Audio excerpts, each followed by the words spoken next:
kino gitondo cyo kuwa 18 z'ukwa kabiri 2022 mu rukerera ahagana mu masaha 9 umusore utazwi uvuga ko atuye ku Gisozi afatiwe mu murenge wa Gatsata arimo asambura amabati y'umuturage agerageza kwiba imyenda ngo yari yanitse ku mugozi.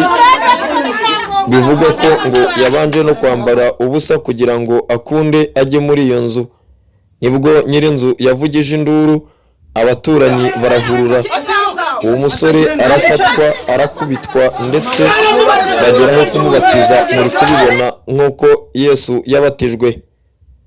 Bamukubitaga bamubatiza ngo mu izina rya Yesu, dore ko igisambo nacyo nyirinzu akimara gukingura n'abaturanyi baje guhurura cyabanje kirabarwanya ndetse cyashakaga nyirinzu nk'aho cyaje kumwiba kibizi. Ubwo cyaje gukubitwa, kirakubitwa kigeze aho kibonye imbaraga zishize kigeraho gituza. Abashinzwe umutekano barahagera, nibwo baje kugifata bakerekeza ku murenge. Murakomeza mukurikirane uko byagiye bigenda n'amagambo abaturage bagiye bavuga baratabaza kuko ngo ibisambo bimeze nabi mu murenge wa Gatsata, dore ko ngo abazinduka bajya kurangura ahazwi nko kwa Mutangana abagore bacuruza imbuto n'imboga ngo bibategera mu mayira, bamwe bikabambura abandi bikabateragura ibyuma. Hari umukobwa umwe mu bari baraho nawe ejo yarakubiswe, afite ishyundu mu gahanga kuko bamwambuye telefoni bamwambura n'ishakoshi. Ubonye ukuntu ameze ateye agahinda, ntiyashatse kugaragaza amashusho ye, yatanze ubuhamya. Ubwo yafatiwe ahazwi nko ku Bigega kwa Mariseli impande y'umunara, ngo akanigwa akabura umwuka akageraho amera nk'uwapfuye. Ibisambo bimukora mu mufuka, bimwambura telefoni ye ndetse bimutwara n'ishakoshi. Birangije birirukanka, akuka kagarutse nibwo yabyutse aho yaragaramye muri ruhurura abona gukoma karuru. Abaturage bahageze basanga ibisambo byagiye. Uyu muco wo kunigwa kw'abagore ndetse n'abagabo badafite imbaraga nyinshi ureze mu murenge wa Gatsata. Ibisambo bimeze nabi, abaturage ngo barasaba ko hagira icyakorwa iki kibazo kigakemuka, dore ko ngo iyo bifatiye igisambo bakagikubita ngo abashinzwe umutekano bababwira ko batari bemerewe kuba bakubita umuntu. Kandi ibisambo byo iyo bifashe umuturage biramuhondagura ndetse bikabateragura ibyuma. Akenshi ngo n'uwatewe icyuma yivuza mu mafaranga ye, nyamara ngo iyo ukubise igisambo ukagikomeretsa wowe ngo utegekwa kuba wakijyana kwa muganga. Ntibibaza ngo umuturage n'igisambo ninde ufite uburenganzira bwo kuba yarindirwa umutekano, dore ko ibisambo abaturage bifata nk'ibahungabanyiriza umutekano ndetse biba byifuza no kubavutsa ubuzima. Hari inguni nyinshi cyane turi bugende tugarukaho. Hari agahanda kazamuka kuri Rwandesco urenze icyerekezo bamennyemo bino bintu bakuye muri kaburimbo. Nta mugore uhazamuka mu masaha hagati ya saa 3 na saa 4 ari wenyine, kuko hari abasore bagenda inyuma y'abantu bameze nk'aho nabo bari gutahuka bava mu kazi. Harimo n'abigira injajwe bakaganira ukagira ngo ni abantu basanzwe b'abagenzi bari kwigendera, nyamara baba bafite imigambi y'uko iyo uri umunyantege nkeya bagera ahantu hagati mu bipangu bagahita bakujwigiriza, bamara kukujwigiriza bakakwambura ibyo ufite, dore ko baguturuka inyuma bakakurya kwacu ku buryo n'umwuka wo guhumeka ubura. Mu Gatsata nta muntu ufite imbaraga nkeya ugipfa kugenda mu masaha y'ijoro kuva saa 2 kuzamura hejuru, kuko n'ugenda agenda afite ubwoba akebaguza nk'umujura.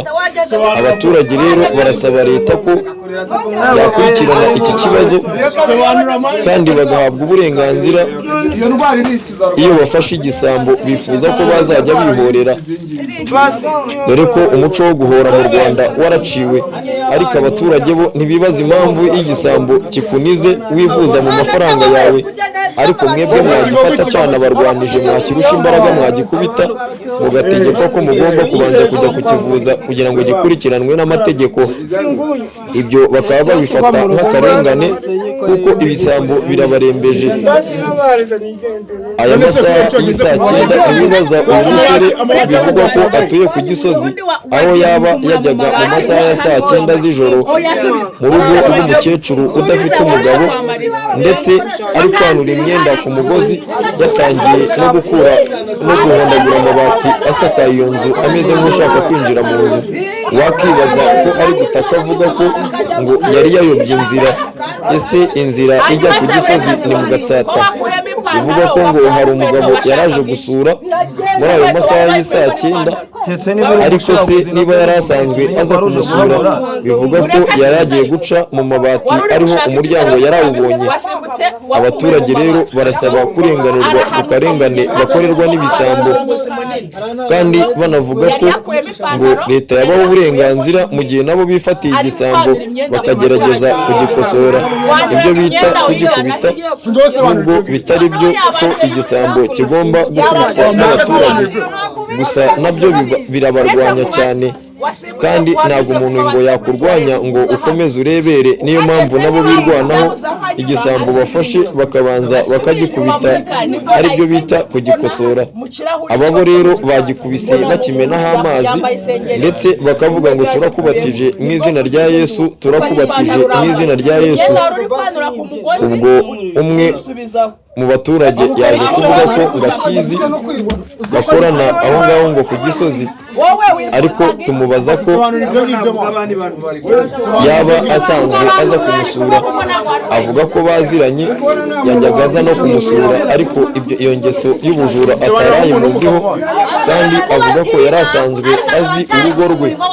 Twibaza rero ukuntu yayobye urugo akajya gusambura amabati y'umuturage nkaho ariho yarabonye inzu. Abandi nabo bavuga ko ashobora kuba atari asanzwe wenda yiba, ariko arimo ariga ubujura, kuko ikigaragaza ko ngo yaba yibaga nk'uko yarwanije nyir'inzu, ndetse n'abari bahuriye baje gutabara akabanza kurwana nabo, bamurusha ingufu akabona gutuza kuko inkoni zari zimurembeje amaze gukubitwa iz'akabwana. Nibwo haje abashinzwe umutekano baramufata baramujyana, ubu yerekejwe ahazwi nko ku murenge, yamanukanwe n'abashinzwe umutekano, dore ngabo murabareba. Gusa abaturage ntibyabanejeje, bifuzaga gukomeza kumukubita, ahasigaye bakamurekura akagenda. Murakoze. Iyi ni Cyambaranama TV, tuba tubabereye aho mutabasha kwigerera. Twebwe ntidusinzira kuko turi abatabazi, turi n'imbangukiragutabara. Murakoze cyane. Imana y'u Rwanda ikomeze ibane namwe. Wowe utarakoze subscribe, ora subscribe kugira ngo dukomeze tukugezeho amakuru atariho ivumbi, atariko emfufu. Uyu ni Cyambaranama wa Cyambaranama, umuvugizi wa Cyambaranama, ugambirira kugamburuza imigambi y'umwanzi nkamurinda umunyarwanda. Umunsi mwiza. Imana y'u Rwanda ibane namwe kandi ibonane namwe.